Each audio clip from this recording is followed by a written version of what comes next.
wanti nama jijjiiru beekumsa. Kitaabbiin seenaa dhugaa barreeffaman akka gubaman. Oromoon maal jedhaa namni waan dabre hin beekne kan dhufu hin beeku jedha. Hawaasni tokko yoo qeeqarraa dhaabbate isaatii mitiin fudhanne jechuudha. Kitaabni maashaallah bareeda garuu yeroo hin arganne naan jedhaa bara. Bareeda ta'uu isaa maaliin beeku?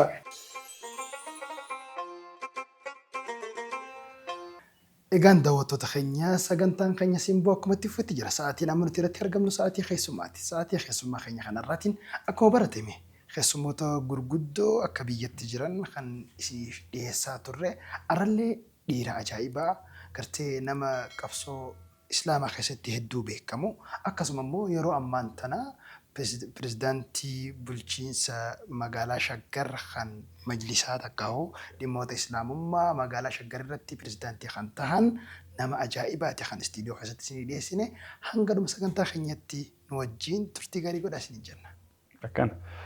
Egaa keessummaan keenya guyyaa har'aa Dr. Amaan Guddataa barreessaa kitaaba seenaa akkasuma immoo jaami'aa yuunivarsiitii Minisootaa keessatti akkasuma nama gahee qabudha. Ustaaz baga nagaan dhuftan. Sanis baga nagaan dhaydanii miilaan miidiyaadhaan sagantaa kanarratti na affeeru na gammachiisa galatoomaa jedha miilli keessan miila gaarii miila khayrii haa ta'u jedha. Egaa ustaazni seenaa hedduudha gartee kan guyyaa har'aan tanaa haafnu kitaaba qofaa miti har'a. Kitaabni gaafa kitaaba barreessitu beektaa waa hedduu keessa dabarteeti. Nama hedduu dubbisuutu nama hedduu waa beekuutu waa barreessa. Waan guddoo beekurraa xiqqoo hawaasaan gaha. Xiqqoo hawaasaan gaha. Barreeffamni isheen dhufu jechuu barbaadeeti. Dubbii jajjabduudha kaafnarra inshaallahu pirezidaantii majlisaa magaalaa Shaggarii wajjini. Mee akka ka'umsaaf noo ta'utti dhaloonni fi akkasuma guddinni keessan eessa ustaaz? Bismillah alhamdulillah salatu wassalamu ala rasulillah sallallahu alaihi wasallam. Ani kan dhaladhee godina Arsii Lixaa aanaa Dodola ganda Buuraa Aaddeellee jedhamu ganda magaalaa xiqqoo Heeraroo biraa jirtu achitti dhaladhee ijoollummaa kiyyarraa Qur'aana qara'uu jalqabe yeroo Qur'aana qara'uu jalqabu afaanuu sirriitti addan baafanne jechuun hin danda'ama. Ergasii haaluma saniin Qur'aana qara'ee yeroo jedhu sanitti Qur'aanni naa laafa alhamdulillah guyyatti yeroo lama fa'aa haffaza. Yeroo san shayni kenna imaamni ganda kennaa akkuma aan akkasitti jedhu san laalanii muftii naan jedha yeroo san. Maashaallah. Muftii sanii miti garuu tafaa'ulumaaf akkas jedhanii akkasitti ijoollummaa irraa qara'aa ture. Abbaan keenyas baay'ee tokko Qur'aana kan qara'u isaan nama guddaadha. Rabbi rahmata isaanii haa godhu amma yeroo san amrii ta'an yeroo umrii waggaa 7-8 hin caalle ijoollummaadhaan amrii ta'anii isaanii baay'ee tokko Qur'aana akka ani qara'uuf yeroo hunda kanatti jabeessanii ergasii achi booda isaanis amrii ta'anii an akkasumatti Qur'aana qara'uu irratti guddadhe garuu haalli an keessatti guddadhe haala jireenya ulfaataa keessaa ture obboleewwan kiyyaa fi haadha kiyyatu na guddise haaluma saniin eega Qur'aana qara'ee fixee jedhellee ijoollummaan gara qaraatii uduu akka ijoolleen jabbilee tisitii maal jedhamaa miti biyya keenya keessatti san hundayyuu dhuma keessan seeniin ta Qur'aana fixe achumaan Qur'aana daddafite waggaa 10 dura akkas fixe ergasii achumaan gara kitaaba hadiisa halqaa ilmii deemanii biyya keenya keessatti. Waan takkaa ture dhibeestaas dargaggeessi takkaahuu daa'imni tokko barnoota irratti akka jabaatu waan isa godhu keessaa tokko abbaan isaa lubbuun jiraachuu. Abbaan keessan isinii umrii 7 amrii ta'ee ulfaataan turre jechuun barnoota irratti jabaachuun haa ta'u yeroo hedduu abbaan ulaan inni cufu ulaa gurguddoo.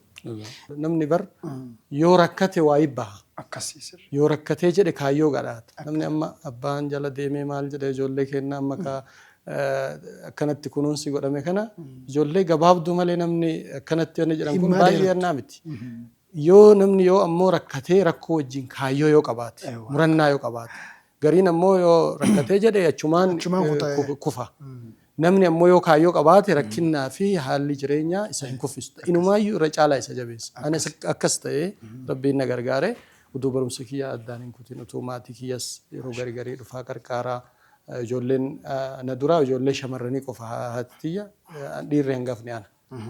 Kanaaf dirqama narra ta'a maatii kiyyas yeroo garii yeroo qaraatiin jirre dhufaa maatii qarqaaraa laalaa isaan fajji dhaabachaa dhimma isaaniitiin yaaddahaa jechuun dirqama duumaanarra jiru sanumaa wajjinuu irra taree akka barumsatti fuuf akka kaayyoo qaban akka yeroo barumsas baradhu fi kiyyaa of qarqaaree jedhu haga Suudaan yeroo deemus jaami'aa deemuudhaaf kaa namni waa baay'ee isa barbaachisa. Ofuma kiyya rabbiin na gargaaree akka deemee barumsa kiyya itti kaayyoo kiyya waan qabuuf kaayyoon sun na jabeessee. Si jabeessee gara fuulduratti isin oofe. Jedheera. Maashaallah Ustaaz wallahi hedduu bareedaadha. Abbaa keessaniif illee rabbi rahmata haa godhuu fi gama kitaabatti haa dhufnu.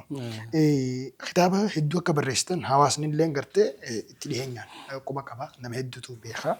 Garuu kitaabota kana yoom barreessuu eegaltan?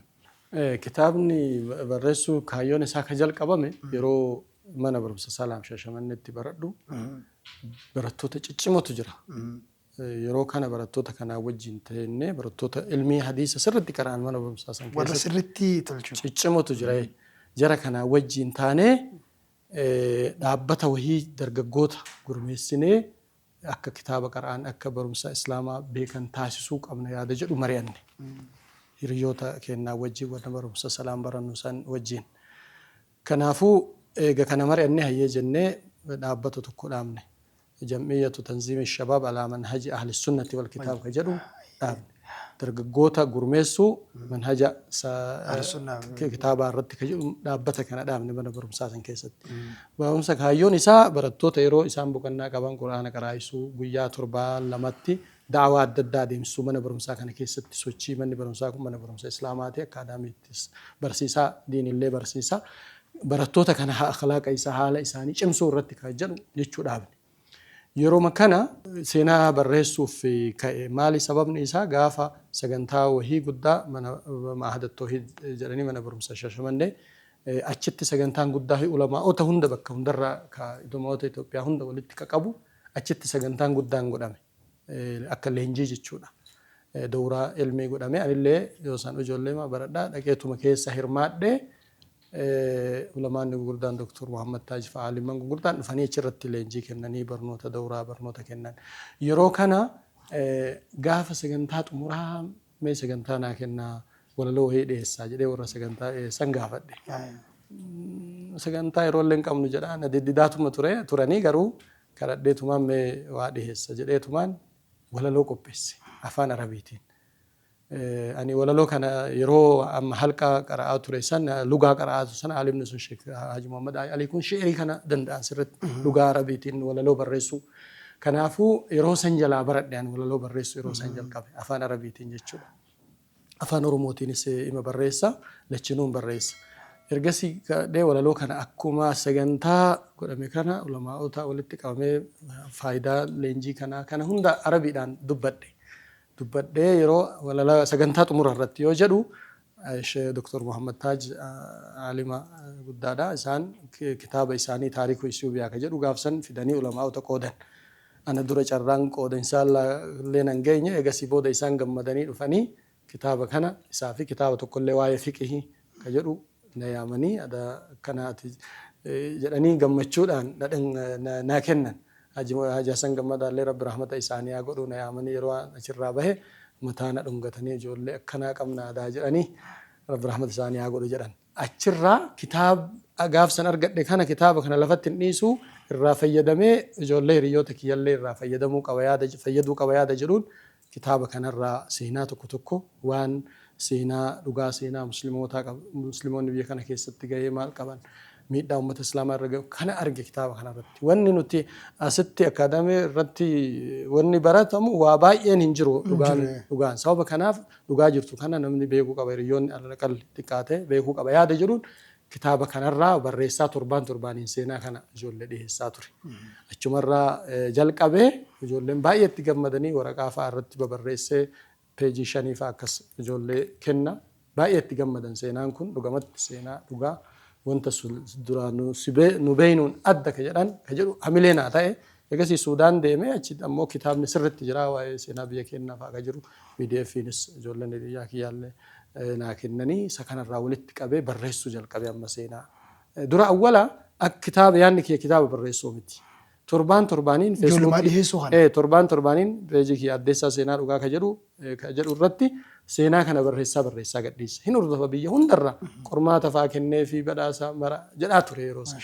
Achuma yaadni kitaaba seenaan kun seenaa addaati, seenaa dhugaati, seenaa hin baratamne, hin beekamne gara kitaabaatti jijjiiramu qaba yaada namoonni baay'een naa kennarraa akka ka'e walitti qabee tartiiba akka silaa kitaabaaf tolu godhuu jalqabee egasii achitti barreesse egasii ammoo gaafa xumuree jedhe asitti galee biyyatti uummata kiyyaan wanta barbaachisullee galee uummata kiyyaan gahuu qaba yaada jedhuun egaa asitti galee itti fufee akkuma galeen waggaa tokko akkas booda أنا متنسان الجاشيستي وأنت أدد عليه تدبله حال سنين متنسيتشو كتابني جلقبا سينا مسلمات إثيوبيا كجدو إسا كان يجتشو كتابني خسان كجلقبا إسا كان كتابني كون سينا أوروموتي سوف كيسا كبا أريرو من أوروموتي إسلام ما والكيسا كبا أكبتو من إسلام أورومو أمنتي إسلام بلسو كيسا جهة محل كبا علماء أوتا جهة بيكينا كيسا تكابن كنين أوف كيسا كبا يجتشو كتابني كون حالا كانان كتابا بررسو jalqabe dhugamatti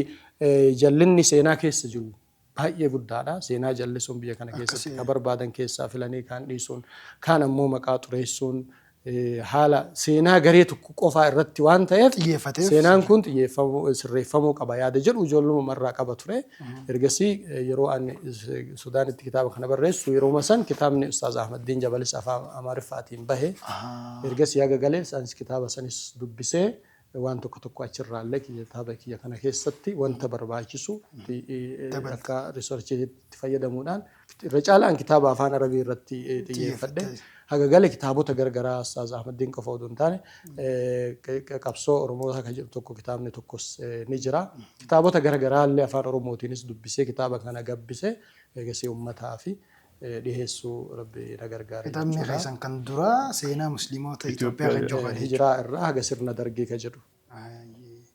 Kun gaaddisa gurraacha jedha. Ustaaz Amaan yeroo hedduu sooshaal miidiyaa irratti beekamu baay'ee kitaabbiin kun seenaa musliimoota Itoophiyaatii fi gaaddisa gurraacha kan jedhu kunis kitaaba beekamaadha. Mana kitaaba hedduutti beekamaadhaan kitaaba kana anuu dhuunfaa kiyyatti yeroo dheeraa beeka. Garuu Dr. Amaan Guddataa namni dhuunfaadhaan yookaan immoo miidiyaa irratti beeku hin jiru waan isaan sooshaal miidiyaa irratti maxxansan seenaa dhugaa seenaa musliimoota Itoophiyaa seenaa isaan maxxansan ni agarra garuu namni qaamaan isaan beeku fuula isaan beeku hin jiru Dr. Amaan Guddataas namni seenaa musliimoota Itoophiyaa barreesse isaan kana jechuudha. Ustaaz asuma irratti kitaabni isin hanga ammatti barreessitanii hawaasaaf dhiyeessitan hangam takka? jalqabaan isaa seenaa musliimoota ka jedhu kana ergasii ammoo kitaaba gaaddisa gurraacha jedhu kana seenaan isaa kan irratti xiyyeeffatu waa'ee Liji Iyyaasuutii fi Atsee Haile Sillaaseeti.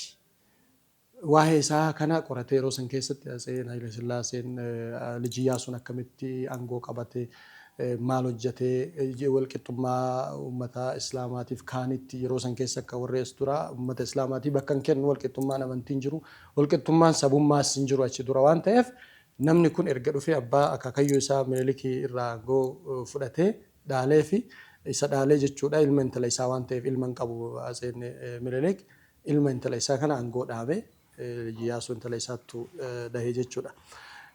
Gadhaamee fi inni abbaan isaa Mikaa'el kan jedhamu mootii Wallooti.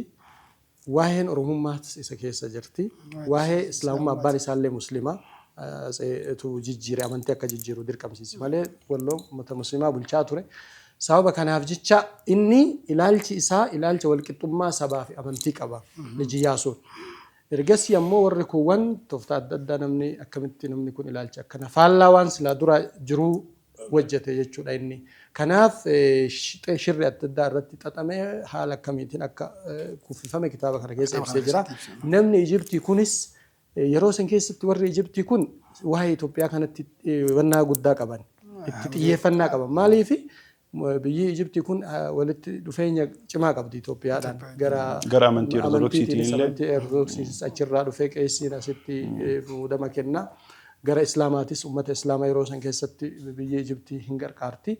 warri amantii kiristaanaa ta'an kiristaanota as jiran gargaaruuf jecha kitaaba barreessan.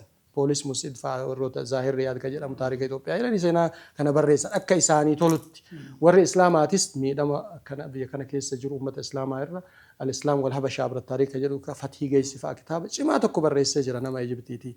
Inni kunis haaluma saniin waan biyya kana keessa ture miidhaa Lijiyyaasuu irratti raawwatame. Haile Sillaaseen aangoo isarraa fonqala taasisee fudhachuudhaaf sochii inni godhe haala kamiin yakka isarraa aangoo irraa akka kuufamu kana bifa baay'ee nama hawwatu tokkoon barreesse Dr. Najiib kun. Maqaan kitaabaa Gaaddisa Gurraacha qofa jedha. Ana immoo seenaa dabe qajeelchuu fi jijjiirama haaraa hubatu jechuu wal qabsiisee haala saniin barreessee dhiyeessee sagantaa guddaa goone galma giddugala aadaa Oromootitti bakka pirezidaantiin Majlisa Oromiyaa Dr. Sheekh Hajiin jiran fa'aatti, Dr. Abdul Aziz fa'aa jiranitti namni sagantaa gaafsan qopheessee isaanii haala saniin eebbisiifne jechuudha. Kitaabni sadaffaa immoo Nawaaya akka jedhu waa'ee akkaataa ibaadaa namni khayrii tokko hojjetee bifa hedduutti akka ajrii argatuu danda'u. Fakkeenyaaf namni tokko yoo hin fuudha jedhe fuudha kanarraa waa hedduu takkatti amma namni tokko yoo salaata kana rabbi irraa ajrii argadhu qofa oduu hin taane waan garaagaraan iyyatee fakkeenyaaf akka ibaadaan kun isa jannata isaa hiru akka qalbii isaa gadhaabu sakiinaa akka isaa kennu rizqii akka isaa fidu bifa adda addaatiin kabira ammoo kawaahee dhaabbata qorannoo seenaatiin wal qabatu kitaabota garaagaraatu karaa kanaa maxxanfamaa ture qabsaa seenaan dagate ka jedhu fa'a ergasii ammoo qarna lifriigi ka jedhu kana barruu gaafa Afrikaa yeroo jalqabaatiif seenaa Itoophiyaa keessatti afaan Arabaatiin barruun yookaan gaazexaan qophaa'e isa kana. Dhaabbata qorannoo fi qo'annoo gaafa Afrikaa. Gaafa Afrikaa, Horn of Africa History Study Center ka jedhu dhaabbata kana anumatu bu'uursee seenaa ulamaa kennaatis irraa qaba hayyuu garagaraa Afrikaa qaba of keessaa qaba seenaa Sheekh Haji Muhammad Sani Habib fa'aa seenaa isaanii qabsoo isaan godhan Dr. Abdul Shakur, Dr. Muhammad Rashad hayyuu garagaraa nama afaan yeroo jalqabaatiif afaan Oromootitti kitaaba Quraana hiike akkasuma afaan beebilillee hiike Matsaaf Quddusii hiike Onesimoos Nasiib seenaa isaa hundaayyuu akka of keessa qabutti seenaa biyya kanaa akka ibsutti inni kuni seenaa musliimoota qofa irratti xiyyeeffatu osoo hin ta'in seenaa gaanfa Afrikaa irratti xiyyeeffatu seenaa waliigalaati hunda of keessaa qaba jechuudha. Kanaaf kanneen kitaabni birootis hin jira kitaaba gaafiif deebii fa'aa qabu kitaabota garaagaraa karaa dhaabbata kanaan hundeeffame kanaaf walumaa galatti kitaabni kun ka dhuunfaa kiyyaatii fi ka dhaabbataatiinis walumatti wal qabata jechuudha kan ibsuu barbaada. Banaan biyya keenya keessa jiru seenaa dhugaarraa argachuu irratti seenaawwan akkuma doktorri jedhanii seenaan musliimoota Itoophiyaa ta'ee seenaan Oromoo seenaan inni dhugaa barreeffamee hin jiru seenaan duraan barreeffame akkuma kitaaba garaagaraa irratti anillee dubbisetti kitaabbiin seenaa dhugaa barreeffaman akka gubaman hatta hanga yeroo dhiyoo kanaatti kitaabbiin seenaa dhugaa irratti barreeffaman kitaabbiin afaan Arabaa akka gara biyyaa hin seenne hanga dhoogaman takka gahan Itoophiyaa seenaan kitaaba dhugaa barreeffaman jechuudha. Doktorri ammoo banaa nu qabnu seenaa keenya seenaa dhugaa barreessanii asiin nu dhiyeessuu isaaniitiif ammoo maqaa kennaanis maqaa hordoftoota kennaanis. Hedduu galatooma jennaan nu jiraadha umurii rabbi sinaa dheeressu. Kana daran garuu Doktor Raamaan kana daran wanni nuti irraa nu guddoon seenaa musliimotaa kanallee akkatti nu dhiyeessanii tana boodallee wantoonni nuti eeynu kun bakki nuti banaa itti qabnu kun kana daran akka nu furan abdii guddaadha irraa qabna gaa. Namni tokko kitaaba barreessuudhaaf barreessaa kitaabaa jedhamuudhaaf sadarkaan beekumsa isaa hagam gahuu qaba sadarkaan isaa hagam gahuu qaba sadarkaa barumsa isaa sadarkaa umrii isaa akkam ta'uu qaba namni tokko barreessaa kitaabaa ta'uuf ulaagaa maal guutuu qaba. Jalqaba kitaaba barreessuun hafu namni tokko peejii tokko tartiiba isaa eegsisee waa barreessuuf jecha haga itti yaadu namni suni namni hundinuu hin beeka. Yeroo kitaaba barreessuu jechuun callisanii mataaf miilli waliin qabanne waan ergaa hin dabarsine jechuu miti kitaaba jechuun. Kitaaba jechuun wanta sirritti wal qabatee turaabduubni isaa wannaan tokko isaa faslii isaa jenna yookaan baaba tokko buqannaan tokko buqannaa san keessatti wanta buqannaa mata duree buqannaa saniin waliin qabanne buqannaa san keessa seensisuun hin ta'u. Buqannaa san keessatti tartiiba isaa eegatee deemuu qaba. Kana ta'uu qaba kitaaba jechuun kitaaba barreessuu jechuun. Kitaaba barreessuu jechuun dura jalqaba namni sun ofii isaatii sammuu isaa hagam takka waan barreessu san irratti hubannaa qabaatu qaba. Ofii isaatti yoo hubannaa qabaate haala gaariin an ergaa san dabarsee ummata biraan gahu. Kaayyoon namni kitaaba barreessu waan isa keessa jiru ummataaf dabarsuudhaa miti. Yoo ofii isaatti waan san itti hubannaan qabaatin maal dabarsa? Waan barreessu irratti hubannaa qabaachuu qaba. Hubannaa qabaachuu qaba. Kitaaba garagaraa dubbisuu qaba. Jallisee kitaabuma tokko dubbisee kitaabuma san irraa waan kitaaba duraa jiru fuudhuu hin taane kitaabota garagaraa hedduu dubbisuu qaba. Amma asirratti yoo argitan seenaa musliimoota kitaaba gara 200 olitti asirra jira. Duuba isaa kitaabni Arabiin jiru jira, Afaan Oromooti jira, Amaariffaa jira. Kitaaba kana hundarraa dubbisanii kun maal jedha bakka kanatti ilaalchi kanaa wal dhaba jettee walitti fiddee booda ammoo yaada kan kee kana jettee yaada jiddu galeessaa yaada kan kee ibsita jechuudha. Doktara keenya gaa Doktar Amaan pirezidaantii majlisa magaalaa Shaggarii wajjin kan arraa turtii bareedaa godhaa jirru ammallee gaa turtiin keenya akkuma itti uffatte jira. Pirezidaantii keenya Doktar Amaan mee waa'ee gama hooggansaa haa dhufnu. Adeemsi kitaabaatii fi adeemsi dhalootaa keessan adeemsi barnootaa keessan yoo akkana ta'e gama hooggansatti dhufuun keessan dhihootana. Mee akka magaalaa Shaggaritti hawaasni Shaggar maal isin irraa haa eegu? Dura jalqaba biyya keenya kana keessatti biyyi kun seenaa guddaa qabaachuu seenaa sahabotaa radiyallahu anhum dhufanii kana qabaachuu wajjin biyya keenya keessatti haalli barnootaa rakkoo taree amantii islaamaa keessatti rakkoo baay'ee ture. Sababa kanaaf as dura madrasaa garagaraatu ture. Maahanni yeroo asaanaa kana keessa maahanni garagaraa kolleejjiin islaamaa jalqabame malee akka silaa biyyi keenya haqa godhattuuf qabduuf yuunivarsiitiin islaamaa tokko hin jiru. Kun silaa waggaa 20-30 yoo xiqqaate dura jiraatu qaba jechuudha. Haguma jijjiiramni dhufee uummanni islaamaa xiqqoo fooyyee argatan ta'uu qaba. Hin taane sababa saniif namni biyya ambaa deemaa rakkataa waan adda addaatiin ture jechuudha. Saniif haga yuunivarsiitii kanatti fiikiyaa barachuu jalqabe laalee yuunivarsiitii kana asirraa yoo baratan alatti barachuun rakkoo baay'ee qabaa. Kafaltii kana doolaaraan kafalamaa alatti kafaluun si rakkisaa biyya kanaa mallaqa baasuu hin dandeessu. Mallaqaas namni hin rakkataa buduu fedha barumsaa qabu gahaa hin argatu. Sababa kanaaf utuu yuunivarsiitiin kun yuunivarsiitii guddaadha. Biyyoota islaamaa gara damee 30 ol qaba biyyoota hunda keessaa jechuudha. Kanaaf nutis dameen isaa kun yuunivarsiitii biyya keenya keessaa waan hin qabneef uduu asitti barame yaada jedhu yaada kana kaase ergasii ammoo warroota yoo san waliin barataa jiru asirraa achitti barataa jiru nama 10 Dr. Muhammad Salih, Dr. Mahmud qabanni hundinuu yoo san warra barataa jiru. Kanaaf namoota kana walitti qabee carraa ta'ee yeroo san pirezidaantiin yuunivarsiitichaa Profeesar Waliid Quraana wal dorgommii Quraanaa irratti lajnaa san irratti dura bu'aa ta'anii dhufan dorgommii sana adeemsuuf. Kan jalqabaa kanaa miti dorgommii Quraanaa. Yeroo dhufan rabbi carraa nu fide sumaanuu eega isaan dhufan dhaqnee gaafanne yuunivarsiitiin kun akka asitti nu banamu goonaa yaada jedhu mari'annee jamaa kanaa wajjin bira dhaqnee dubbisnee yaada dhiyeessnee isaanis gaariidha jedhanii jaalatanii. Ergasii haaluma saniin faanaa buune ji'oota gara 5-6 gahu waan kana gochuudhaaf waliigaltee kana mallatteessanii jechuu barbaachisa. Sababa kanaaf goone egasii waliigalteen eegaa xumuramee barattoota 10 san walitti qabnee sagantaa eebbaa goone sagantaa eebbaa kanarratti pirezidaantiin majlisaa Sheekh Hajiin hundi namoonni marti dhufanii sagantaa kana arganii eebba kenna san irratti gammachuu guddaa agabee egasii booda dameen asitti banamullee achuma beeksifame jechuudha. Kun ammoo gammachuu guddaa ta'ee maaliif namoonni keenya baay'een kun daawaa kun hin barsiisaa hojii adda addaa hawaa irra jira ala deemee barachuuf yeroo hin qabu amma immoo barumsi mana isaatti bakka inni jirutti isaa dhufe mana isaa taa'ee baratee shahaadaan isaa dhufe kun gammachuu guddaa waan ta'eef namni baay'een dhufee gara barumsaa dhufee sadarkaa amma doktoreetiidhaan eebbisiisuu argitan sagantaa yeroo lama eebbisiifnee guddaa godhame. Kuni ammoo akka namni anaa dura kitaaba kiyya dhokadhee barreessu ka namni anis ol mul'atu illee barbaanne dhokadhee waa hojjechuu barbaade kaayyoo kiyyarraa.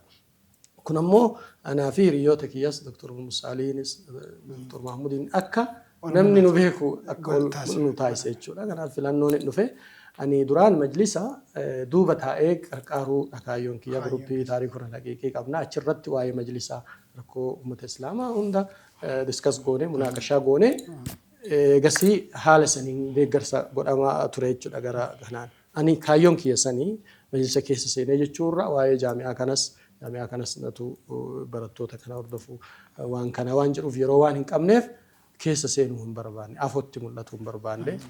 Eegasii booda ka uummanni ka jarri kun eega jaami'aatti illee wanta bu'aa uummataa buusan garanaan illee buusuun hin mala yaaduma jedhuun yaanitti tolanii eega uummanni nu filee sagalee uummataa dhugamatti gaafa filannoo jalqabaa ulamaa'ota masjida irraa filan an bira hin jiru. Uummanni masjida hiyyaa udu'an hin jirre na dabarsan.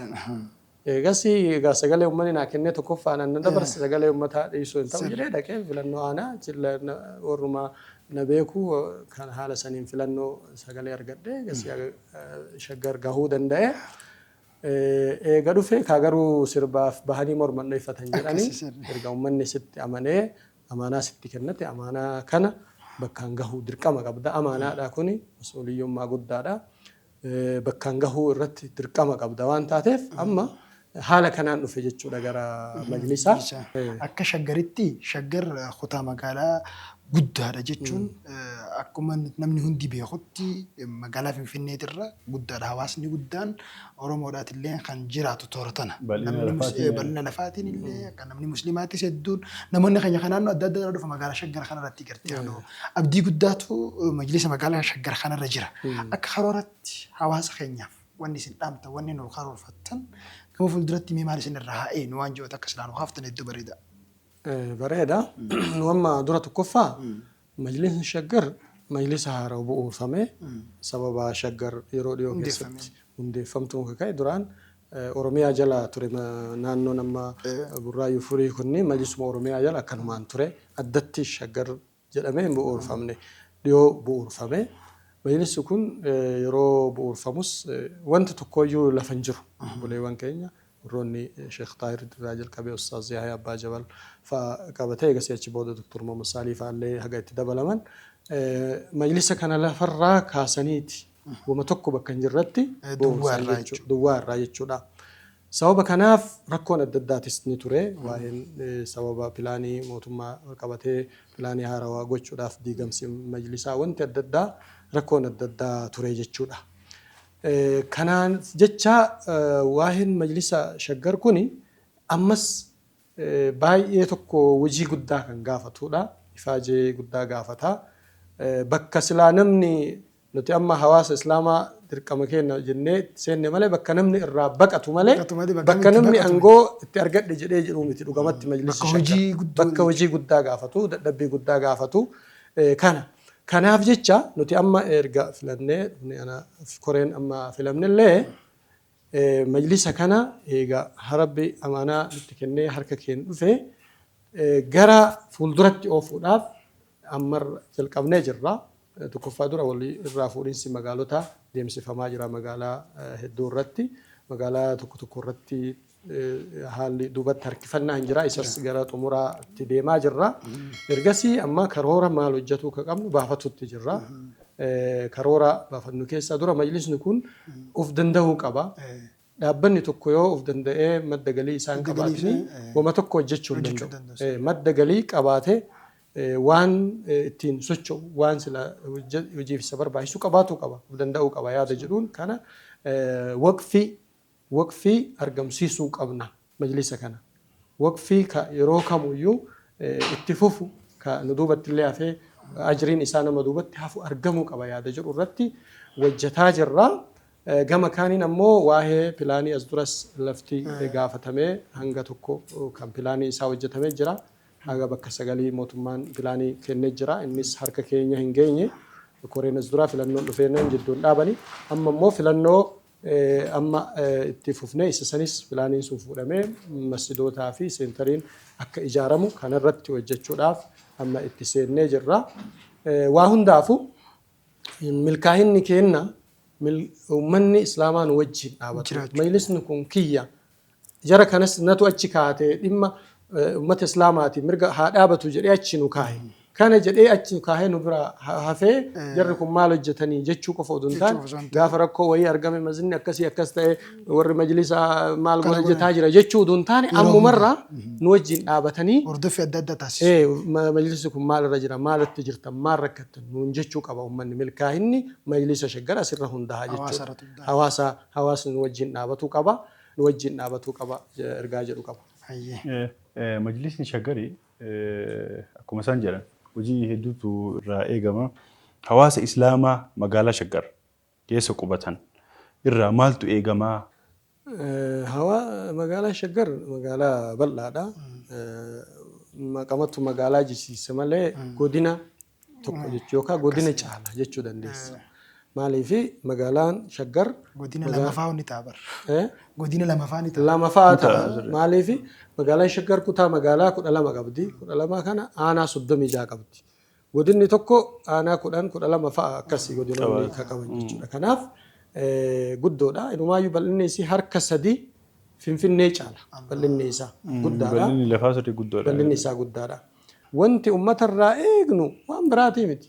Majlisni kun martinuu Shaggar keessa warra jiru kiyyaa mirga uummata Islaamaa eegsisuuf dhaabate kabajaa uummata Islaamaa barnoota leenjii hawaasummaa rakkoo adda addaa uummata Islaamaa keessa jiru. Kanaaf filannee kaahannee jirra. Jarri kun akkamitti waan kana hojjetan jedhee itti yaaduu qaba uummanni wanni uummata Shaggar irraa barbaannu. Uummata Shaggarii qofaa miti hawaasa Shaggarii qofaa miti. Majlisa Federaalaa irraa Oromiyaa irraa Finfinnee fa'aa keessattuu Finfinneen gara hundaan balbala 5 qabdi Shaggar. Shaggar keessaan malee Finfinnee seenuu hin danda'an balbalaan gaafa sagantaa wal harkaa fuudhinsaa illee dubbadhee jira. Shaggar jechuun balbala Finfinneeti.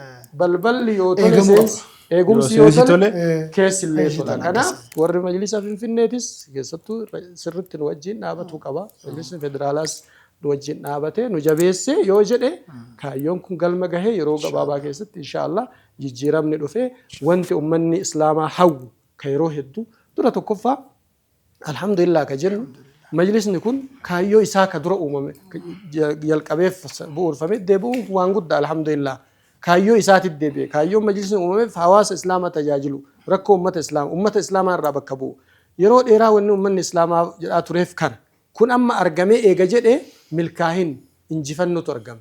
Injifannoo kana akkamiin milkeessina jedhee uummanni Islaamaa nu wajjin dhaabachuu kana yaamsa kiyya dabarsuu barbaada. Maashaallah gaa Ustaaz Dr. Khanya Dr. Amaan Pirezidaantii Majlisa Magaalaa Shaggar ergaan guddaan isaan hawaasaaf dhaaman ergaa jabduudha. Hawaasni Musliimaa bakka jiru majlisa isaa jabeeffatee qeeqnis yoo jiraate qeeqee hojii isaan boonsaa hojjetee irratti immoo cinaa dhaabbatee karaa hundaan gaafa wanni tokko keetee bar ilmootee tokko waa lama kannitaaf.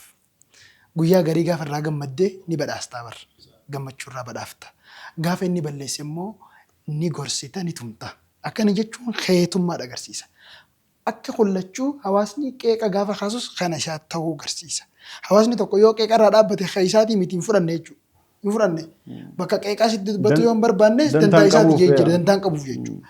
Qeeqniinis hojii hojjetame irratti immoo isin wajjin jirra jechuun hawaasa musliimaa hundarraa eegama jechuudha. Sagantaa xumurarra geenyee jirra. Hawaasaaf dhaamsiisin akka waliigalatti dhaamtan gabaabinaan dhaamsiisin akka waliigalatti dhaammatuu barbaaddan wantoota ilaamaa kaafnee irrattis haa ta'u. Ergaan kiyya yaaduma amma jalqaba ka'ee gammaa ka'e cuunfama isaatti walumaa galatti waa'ee barnootaa kaafnee turre waa'ee beekumsaa kaafnee turre namni tokko ka guddatu biyyi tokko ka jijjiiramu barnootaan yoo barnoonni hin jirre haga feete duniyaas qabaattu guddatu hin dandeessu. Wanti nama jijjiiru beekumsa yeroo ofii itti fayyadamu yeroo ofii seenaa irraa immoo waan tarerraa baratanii dogongora irraa goranii wanta gaarii itti fayyadu fuulduratti jechuudhaaf seenaanis amma waa'ee seenaa namni gariin seenaan dabre khalaas maal fayyada wanni seenaa ka jedhu namni seenaan jaalannee jira namni garoon sababni isaa tana qofa bakka taree sun jedha. Garuu ati namni Oromoon maal jedhaa namni waan dabre hin beeyne ka dhufu hin beeku jedha. Namni seenaan beeyne immoo bishaan saafaa gubbaate laal saafaa bishaan yoo akkana qicce akkanuma laal yoo akka xiqqoo goote akkana jiga. Namni seenaa dabre hin beeyne akkas jechuudha. Seenaa beekuu barbaachisaa, seenaa hubachuu barbaachisaa, seenaa kana ammoo bifa gaariidhaan ijaarsa biyyaa keessatti hawaasa Islaamaa tajaajiluu keessatti itti fayyadamuu barbaachisa malee dura baluu akkasna godhee jedhanii wannaadhaan akkasitti ilaaluu hin barbaachisu. Seenaan irraa baratanii dogongora irraa baratanii waan cimaa jechuu barbaachisa. Baay'ee hanqinni jira yeroo ammaa kana keessattuu hawaasa keenya uummata Oromoo biratti kitaaba dubbisuu irratti hanqinni baay'ee jira. Kitaaba namni amma ani ofii kiyyaa arge nama garii kitaaba kana kan itti taabee mallaqa liqeeffadhee maxxansee maal jedhe kana udummaa waan takka saantibii takka irraan fuudhee hoo dubbisi yoo jedhuun yoo itti kennee jedhu booda yoo mee waa dubbattee waa irraa hubattee jedhuun kitaabni maashaallah bareeda garuu yeroo hin arganne naan jedhaa bara. Bareeda ta'uu isaa maaliin beeku? Eegaa naan jedhe dubbisne kaa yookaan kitaaba mukaa laalee mataa jala kaa'ee jira. Kana kun ta'uun barbaachisu namni barreessu taa'abee maal jedhee godha. Nu ammoo dubbisu akkamitti dadhabna. Kana waa'ee barumsaa irratti kan dhaamu kan biraa immoo waa'ee tokkummaadha.